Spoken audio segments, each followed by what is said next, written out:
climat tropical. Les bagnes ont été inventés pour remplacer les galères, mais les conditions n'y étaient certainement pas plus douces. Les bagnards s'échappaient rarement de cet enfer. Les traces de leur passage sont entretenues comme les vestiges d'un naufrage.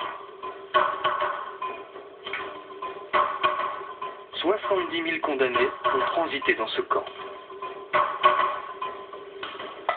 À la guillotine, les bourreaux ne manquaient pas d'esprit selon le vivant récit du guide Herman Clark. Le plus célèbre bourreau du bagne fut Estel, surnommé le chacal.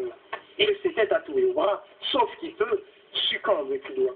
Il totalisa 33 têtes durant sa fonction de bourreau, dont 3 têtes en moins de 7 minutes lors d'une exécution groupée.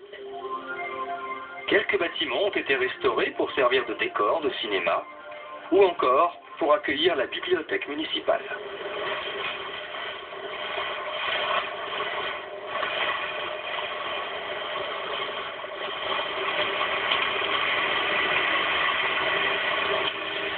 Sur l'autre rive du Maroni flottent les couleurs du Suriname, l'ancienne Guyane hollandaise. Le plus petit pays d'Amérique du Sud a longtemps été déstabilisé par des luttes internes qui ont grossi le flot des réfugiés en Guyane française. Avec la fin de la dictature, le pays et ses habitants ont pris un nouveau départ.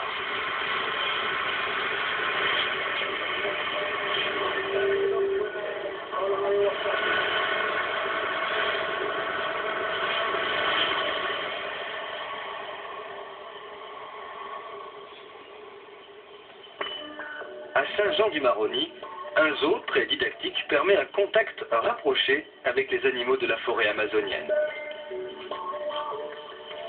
Unique au monde, ce gros chat est un osma, le croisement de 2 félins originaires d'Amérique, le puma et l'oslo.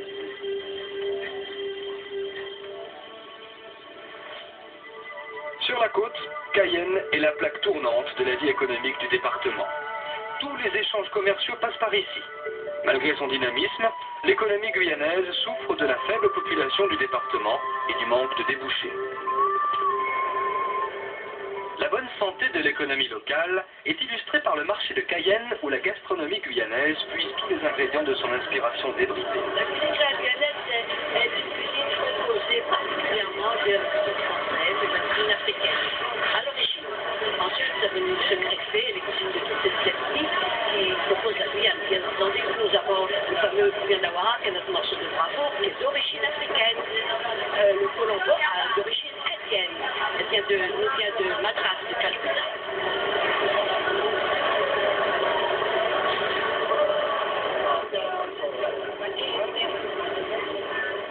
Le long du canal Lossa, le marché aux poissons témoigne de la vitalité et de la diversité de la pêche en Guyane.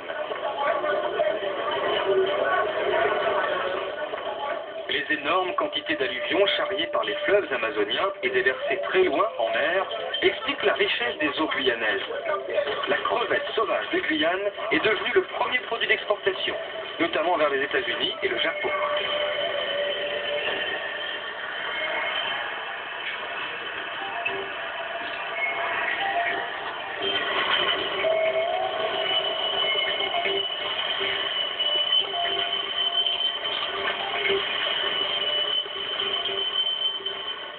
À l'est du département s'étendent les montagnes et les marais de Caux. Jusqu'au milieu du XIXe siècle, des centaines d'esclaves ont tenté de les assainir. Aujourd'hui, les marais constituent un espace protégé, riche d'une faune exceptionnelle. Jean-Louis Antoine y est guide. L'intérêt, surtout la découverte d'une nature originale, qui est un peu ce qu'on peut trouver dans les Everglades, mais plus riche parce que le site est entouré de collines. Et au point de vue faune, on a une faune en oiseaux qui est assez variée, intéressante à voir. Le site de Caux est un lieu réellement hors du commun. Alors il y en a d'autres, mais ils sont beaucoup moins facilement accessibles. Il y a toujours l'esprit sportif à conserver dans tous les circuits qu'on peut faire en Guyane, mais ici l'intérêt c'est que contrairement à tout ce qu'on peut penser, il n'y a pratiquement pas du tout de moustiques. Donc on dort dans un maçon moustiquaire au grand air, et dès le matin, dès que le jour se lève, on découvre la nature intégralement. Il n'y a rien qui, à partir du pont supérieur du Carbet, qui empêche la vision.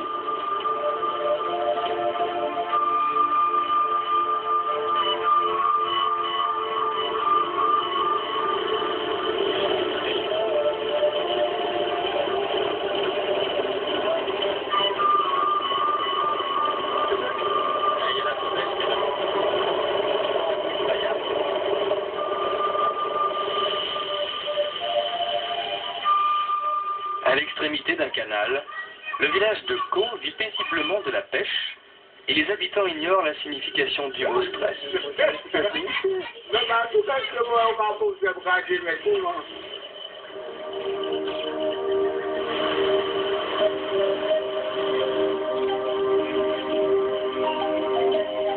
L'estuaire de la rivière de Caux est un endroit rêvé pour suivre à la trace des dizaines d'espèces d'oiseaux dans leur environnement naturel.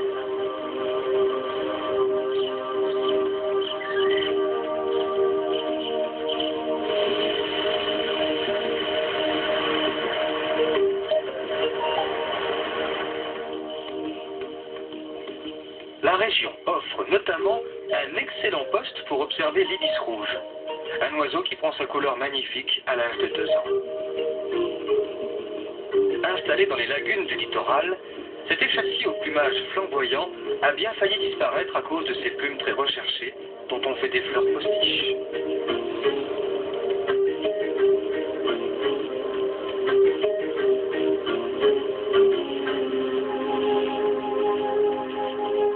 Avec son long bec courbe, l'ibis rouge fouille les zones vaseuses à la recherche d'insectes, de grenouilles ou de petits crustacés. Son pire ennemi est le braconnier, malgré la stricte protection dont l'espèce jouit.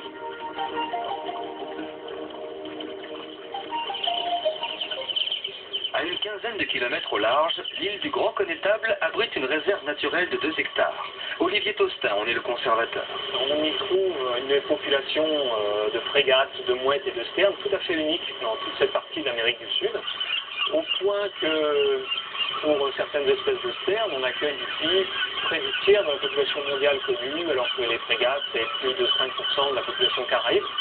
Enfin, ça en fait un site réellement primordial dans le contexte caraïbe. Le Connétable est complètement dénudé. Il n'y a pas du tout de grands arbres dessus. C'est dû en grande partie au fait de l'absence d'eau douce, mais aussi au fait qu'au début du siècle, il y a une compagnie minière américaine qui en a exploité des roches phosphatées. Pendant près de 30 ans, ils sont restés sur l'île et ils en ont enlevé une bonne partie, ce qui donne aujourd'hui son profil si caractéristique.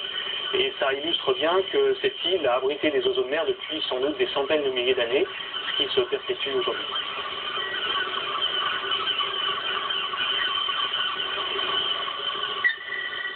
Non loin des marais, dans les contreforts forestiers humides de la montagne de Caux, les hommes prospectent le sous-sol tout en s'efforçant de respecter l'environnement afin de localiser précisément les gisements aurifères dont on connaît l'existence et qui ne demandent qu'à être exploités. Camp Caïman où nous sommes maintenant est un des projets d'exploration minière de la société, qui en a d'autres répartis sur l'ensemble de la Guyane. Ici, nous cherchons de l'or. Donc nous avons beaucoup de terrains qui sont très argileux, ce qui rend l'exploration plus difficile. Si nous ouvrons une route, pendant la saison des pluies, nous nous embourbons fortement. Nous avons 2 types de foreuses. Il y a une foreuse dite foreuse carottée, qui prélève des échantillons continus de roches dans le sol, qu'on appelle des carottes. Et cette foreuse, c'est celle qui nous permet de faire les prélèvements jusqu'à 200-300 mètres de profondeur. La carotte est amenée au camp, elle est coupée en 2, décrite par les géologues, analysée, enfin, échantillonnée, puis envoyée au laboratoire pour analyse, et perfection de 1 mètre. L'or n'étant pas visible, c'est uniquement par analyse que l'on peut savoir que... En franchissant le pont qui enjambe la rivière Comté, on suit la trace de réfugiés laotiens qui ont fondé la localité de Cacao en 1977 dans une vaste clairière. Ils appartiennent à la tribu montagnarde des Hmong et ont quitté les camps thaïlandais pour s'installer ici. Retrouvant ici les mêmes conditions climatiques que dans leur région d'origine, ils se sont mis à défricher et à cultiver cette terre qui est devenue par leur travail et leur obstination le potager le plus productif du pays. La majorité des fruits et légumes du marché de Cayenne sont produits ici. Le dimanche matin, Cacao reçoit de nombreux visiteurs venus se procurer en direct le produit du travail des Hmong. Les tissus noirs brodés de motifs géométriques font l'admiration de tous.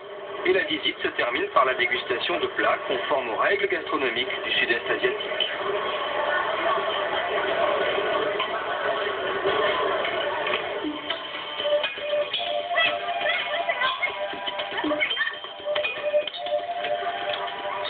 marché, l'instituteur de cacao a rassemblé un échantillonnage unique des innombrables espèces d'insectes que recèle la Guyane.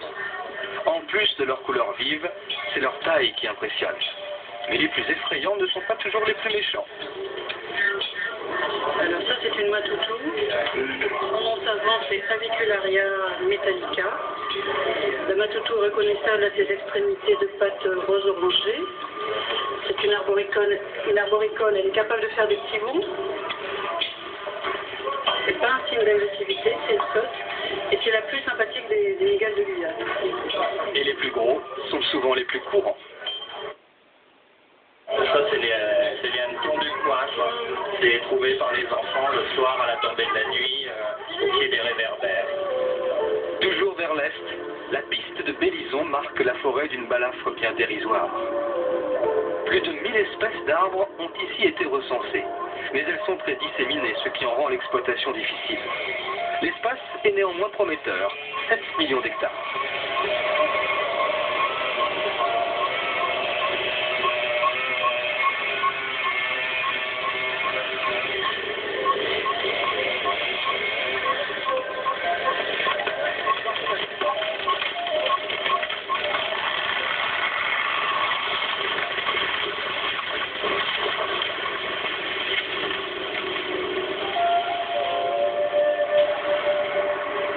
L'exploitation forestière est beaucoup moins rentable ici qu'au Brésil. Le terrain accidenté, la variété et la dispersion des essences et l'absence de cours d'eau multiplient les coûts par 10. D'autre part, cette forêt que l'on prétend inépuisable a besoin de 150 à 200 ans pour se renouveler, contre 30 ou 40 ans pour une forêt comparable au Canada. Angélique, Mutushi, bois serpent, wapa, jaracanda, autant d'essences rares propres à la forêt amazonienne qui sont très recherchées.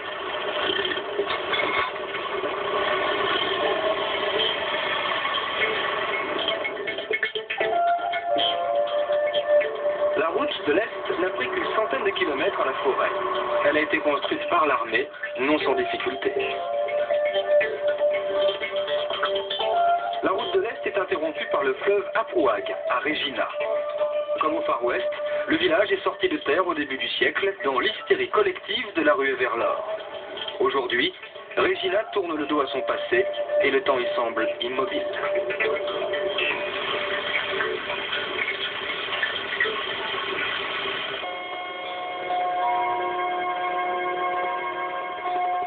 Chargée d'alluvions, l'Aprouag négocie lentement ses virages avec la forêt. De temps à autre, quelques barges d'orpailleurs le sortent de sa torpeur. Jusqu'au plus profond de son lit, un aspirateur géant manœuvré 4 heures durant par un plongeur arrache le sable et la pierraille à la recherche des matières aurifères.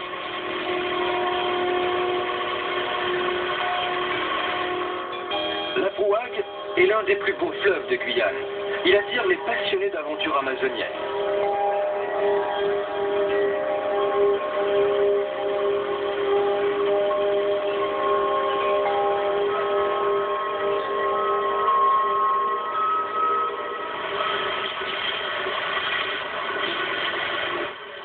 À 2 heures de pirogue, en amont de Regina, le camp du Sisam occupe une clairière en pleine forêt, avec ses carbets, ses constructions traditionnelles couvertes de feuilles de toulouris.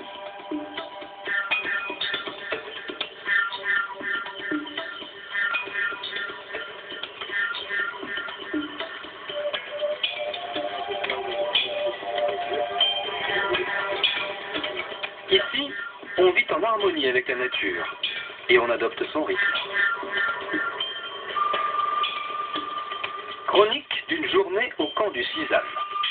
La découverte de cette forêt où chaque pas, chaque geste est une leçon d'humilité et initiation au travail de la pâtée pour laver les sables aurifères.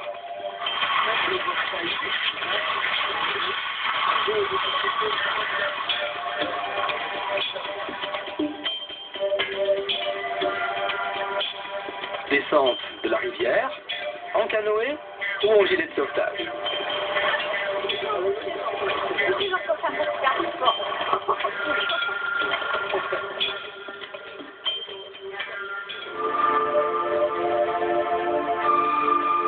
Plus en amont, La réserve naturelle des Nouragues a été créée en 1995. Elle porte le nom d'Indiens qui la peuplèrent jusqu'à la fin du XVIIIe siècle. Plus loin encore, les rapides Machikou interrompent la remontée de la Fouague. Ils sont infranchissables pendant la saison sèche. Sur près de 400 km, le fleuve Oyapock souligne la frontière de la Guyane avec le Brésil. Longtemps, cette zone a été isolée. Naguère, pour venir de Cayenne, on avait le choix qu'entre une journée de bateau et 20 minutes d'avion. Aujourd'hui, Saint-Georges de l'Oyapock est accessible en 3 heures de route. Des Indiens palicours vivent dans la région. Ils descendent des célèbres Arawaks qui colonisèrent les Guyanes, puis les Antilles. Les palicours n'ont jamais été des guerriers. La civilisation les a presque complètement assimilés.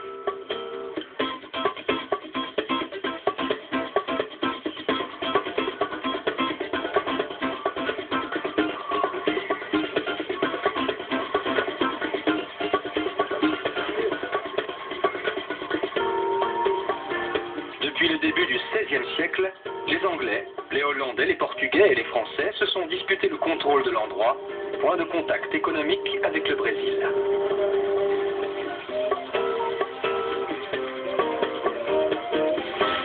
De l'autre côté du fleuve, la bourgade brésilienne d'Oyapock, une ancienne localité française baptisée jadis Martinique. Les deux pays n'ont pas toujours été d'accord sur le tracé de leurs frontières. En 1900, le territoire français fut amputé d'une superficie 3 fois plus grande que la Guyane actuelle.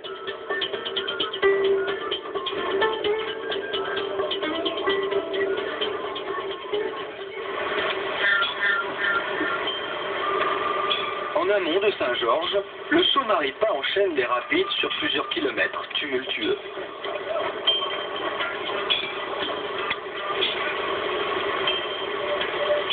Cauchemar des piroguiers, rêve des photographes, le franchissement des obstacles n'est jamais une partie de plaisir, car pour progresser, il n'y a souvent d'autre choix que de décharger des marchandises.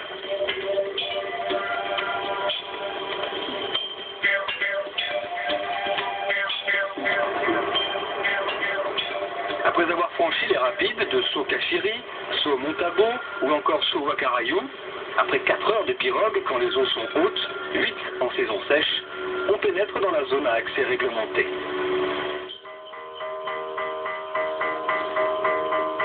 Canopy, un village habité par 2 tribus indiennes. Les Émérillons vivent en Guyane depuis le XVIIIe siècle, et dans leur gène, ils sont avant tout nomades.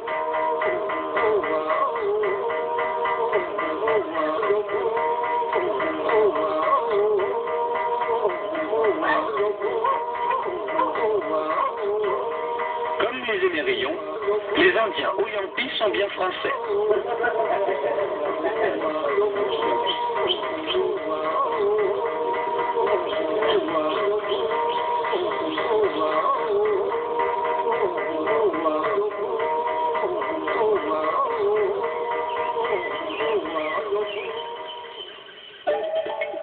Le village de Saül se trouve quasiment au centre géographique de la Guyane. Plusieurs grands fleuves ont leur source dans ces contreforts montagneux. Cayenne est à 10 jours de pirogue, plus 28 km de marche. Mieux vaut prendre l'avion qui met le chef-lieu à 1 heure. Avec son église à 2 clochers, unique en Guyane, Saül compte quelques dizaines d'habitants à peine, alors qu'à l'époque de la ruée vers l'or, sa population atteignait les 2000 âmes.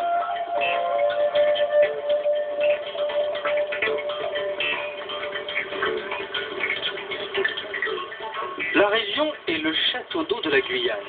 Elle est sillonnée par des botanistes du monde entier venus faire l'inventaire d'une végétation exubérante, protégée par un parc national.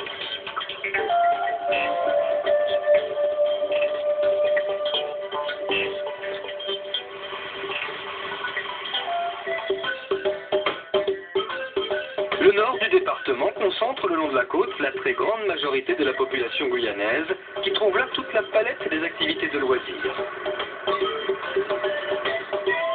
Le week-end, de nombreux visiteurs choisissent la crique Gabriel, une petite rivière amazonienne où abondent les papillons, comme les fameux morphos dont les ailes brillent dans la pénombre.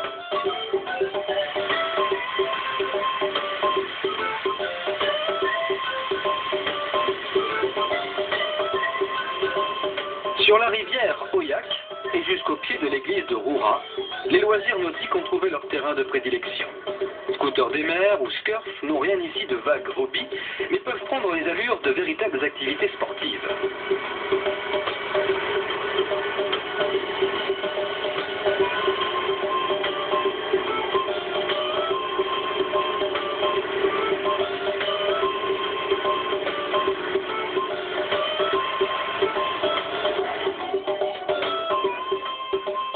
Roura se trouve à une vingtaine de kilomètres de Cayenne à peine, et la vie s'y écoule paisiblement.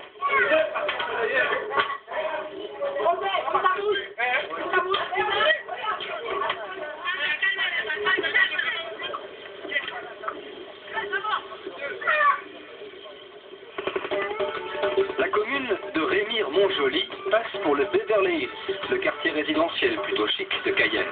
Et ces kilomètres de plage possèdent tous les atouts pour attirer les amateurs de glisse et de détente.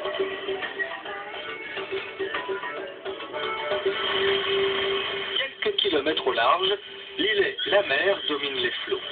La petite île appartient à l'Institut Pasteur de Guyane qui y élève des singes de laboratoire. Ces singes, saïmiri, permettent aux scientifiques de progresser dans la lutte contre le paludisme.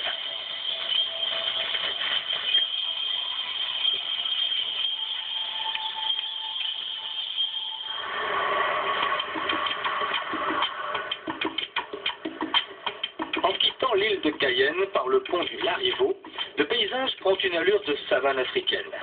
À Makuria, un zoo regroupe la plupart des grandes espèces de la faune amazonienne.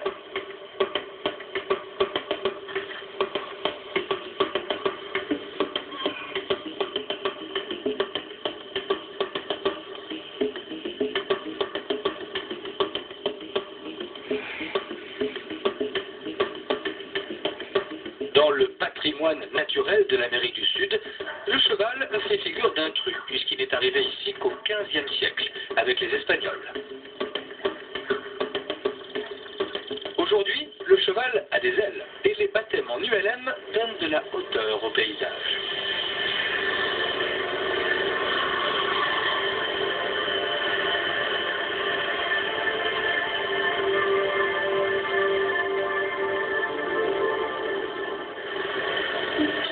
Sur Terre, le quad permet des randonnées très animées entre plaine et forêt.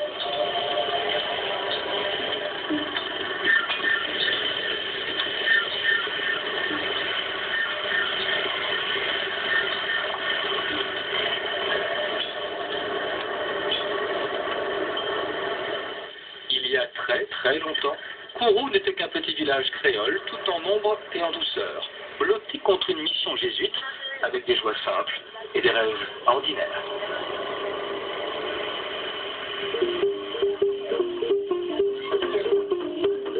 Alors qu'ils vivent habituellement sur le fleuve Maroni, les Saramacas, autres descendants de Noirs marrons, ont conservé dans un quartier de Kourou le goût du pot.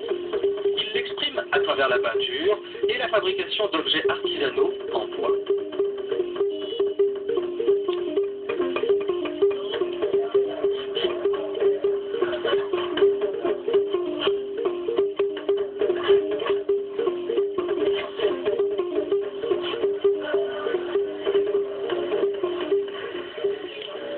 Kourou préserve les témoignages historiques les plus anciens.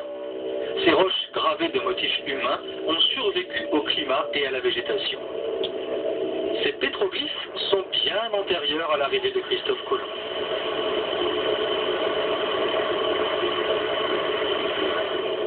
C'est par sémaphore que la tour Dreyfus communiquait avec les îles du Salut. Aujourd'hui, les îles sont accessibles au départ du port de Pariacabo. Sujet au mal de mer, s'abstenir.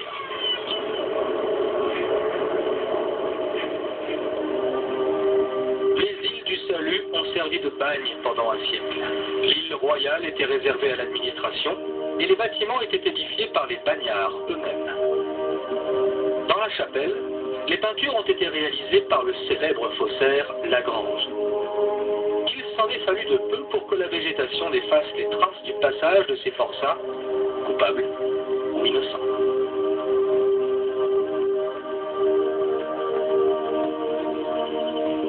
Jadis accessible par un câble, l'île du Diable accueillait les détenus politiques. Dreyfus y a passé 4 ans, pour rien.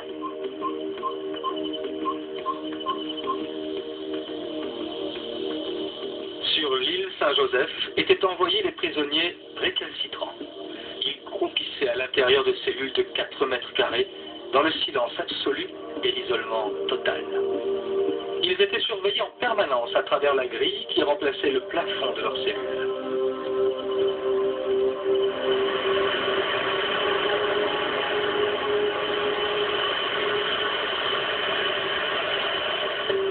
Kourou a beaucoup changé dès le milieu des années 60, quand le gouvernement français décida d'y installer un port spatial.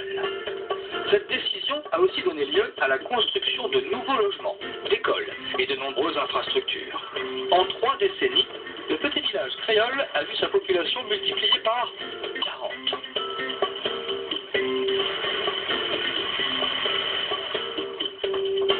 La tranquillité des habitants de Kourou est assurée, car à proximité, un régiment de la Légion étrangère veille à la sécurité d'un des sites les plus sensibles de France. À 6 km de Kourou, une oasis insolite au milieu de la savane et de la forêt couvre une superficie comparable à celle de la Martinique. Le Centre spatial guyanais, créé en 1963 par le Centre national d'études spatiales. Activité, l'exploitation de lanceurs de satellites par la société Ariane Espace, dont les partenaires et actionnaires font l'Europe spatiale. La fusée, en pièces détachées, fait le trajet par la route entre le port de Kourou et le CSG, Centre spatial guyanais. Pendant 7 semaines environ, la campagne de lancement consiste à vérifier et à assembler les étages de la fusée, dont les éléments sont fabriqués par une centaine d'entreprises européennes.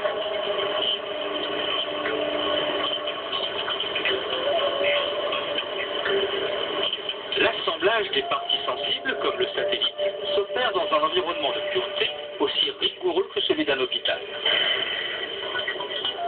Dernière phase de la préparation du lanceur, la mise sous coiffe du satellite, quelques heures avant le lancement. Et quelques minutes avant la mise à feu, les ordinateurs prennent le relais de l'homme.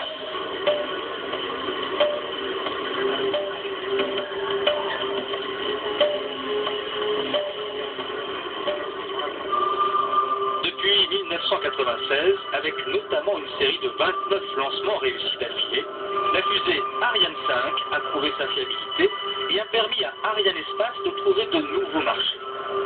Les installations du CSG ont largement contribué au succès de la fusée européenne. 10, 9, 8, 7, 6, 5, 4, 3, 2, 1, top.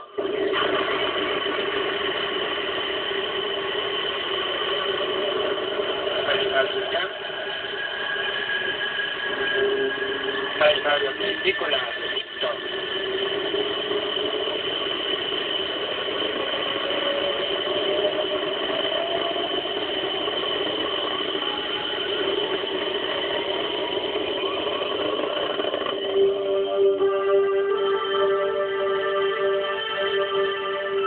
À plus de 100 km de la Terre, les satellites posés sur leur orbite par les fusées Ariane tracent dans l'espace les destinées de la haute technologie européenne. Et c'est tout naturellement que le CSG a créé sur son périmètre un musée de l'espace qui raconte la fantastique aventure de la conquête spatiale. On s'y familiarise avec les réalités complexes de la mécanique céleste et on mesure le rôle fondamental joué par l'Europe à Kourou pour la maîtrise de l'espace.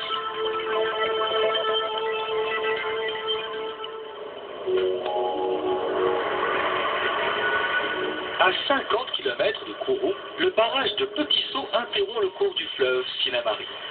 Alors le barrage, pouvons en parler, c'est 740 mètres de long, à une hauteur de 37 mètres, avec un niveau de retenue de 35 mètres. C'est le premier barrage d'EDF, je dirais, dans une zone amazonienne. Bien, il faut savoir que la retenue de Petit Saut est une retenue avec une forêt inondée. Alors la conséquence première de cela, c'est la consommation par la matière végétale de l'oxygène. Notre première démarche donc a été donc de construire un dispositif d'oxygénation que vous voyez derrière moi. Ce dispositif permet, en ayant de l'eau très peu ou quasiment pas oxygénée, donc d'arriver à une eau en sortie de dispositif avec une oxygénation maximale autour de 7 mg par litre. Ce barrage hydroélectrique répond bien sûr à l'augmentation de la demande énergétique du département et du centre spatial guyanais en particulier.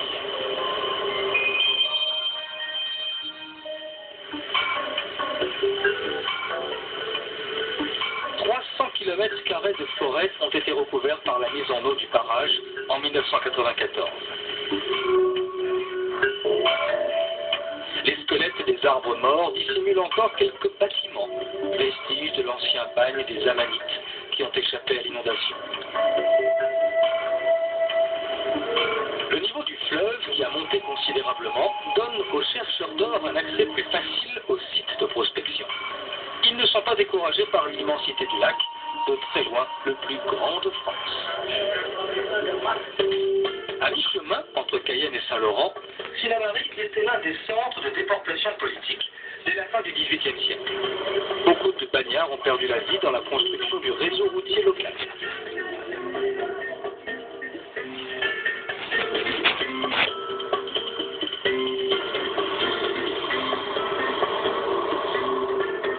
Dans le village d'Irakubo, l'église en bois a été construite par les habitants et décorée par un ancien bagnard.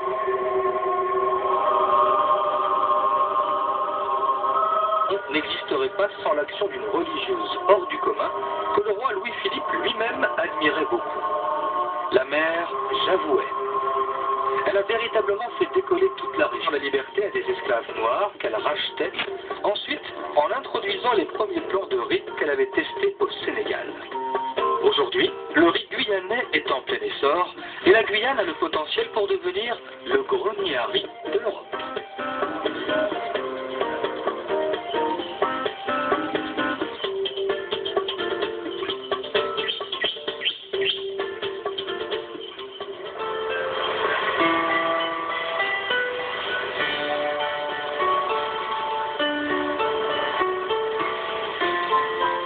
La plage des Hattes est non seulement la plus longue de Guyane, c'est également un site protégé, fréquenté par les tortues marines, spécialement les tortues luttes.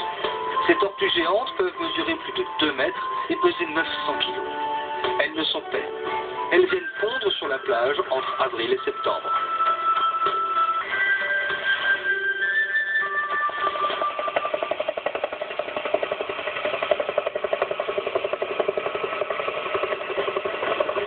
Mi-janvier, Cayenne s'enflamme pour le carnaval, une tradition particulièrement vivante dans les pays qui ont connu l'esclavage.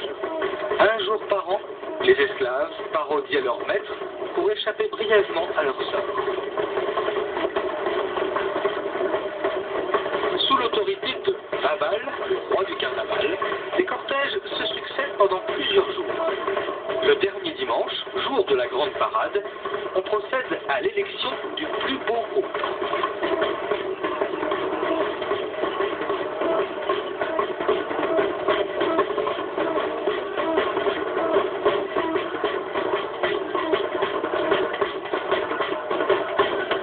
Le lundi gras, les couples se marient pour rire. C'est le jour des mariages burlesques. Le mardi gras, les diables rouges pimentent le défilé.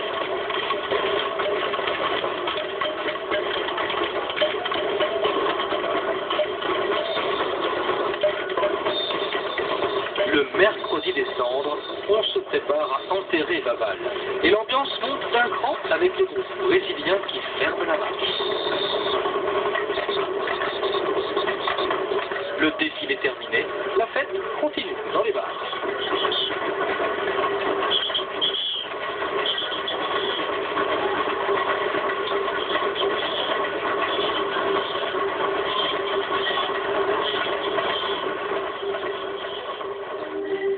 Large et enveloppant, le masque joue un rôle fondamental dans le carnaval guyanais.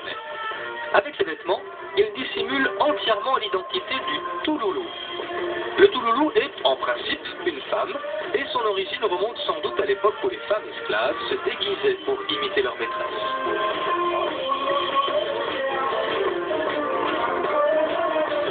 Chez Nana et Paulina, les Touloulous sont les rois, ou plutôt les reines. C'est dans l'anonymat le plus complet qu'ils invitent leurs partenaires. Interdiction pour les hommes de refuser une danse.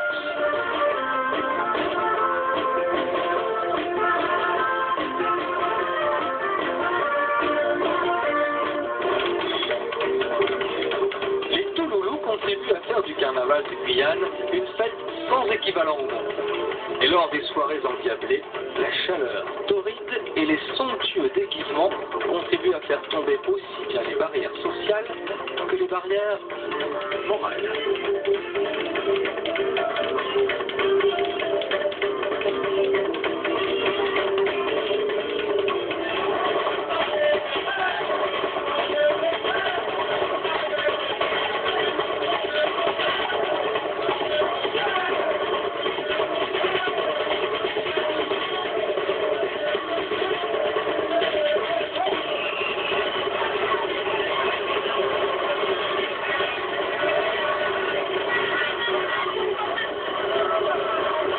Le dernier soir, après plusieurs jours de fête, on emmène Vaval au bûcher.